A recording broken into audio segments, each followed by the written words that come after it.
My name is Minh Quan Vu. I'm a cardiac surgeon working at the Henry Ford Jackson.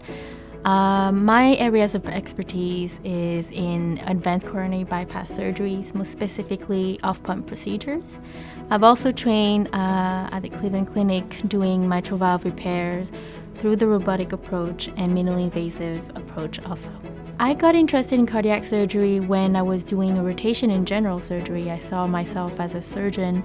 I think I liked the technical aspect of it. And then I happened to explore the field of cardiac surgery and I fell in love with it. The one aspect that does motivates me a lot is see how patients' life and everyday life does change after having the cardiac procedure, and being able to make that difference with them and try to be the best at creating that change and improving their quality of life. I've trained most of my years in training were in bigger centers, and I felt a very warm environment, very nice welcome from the community here.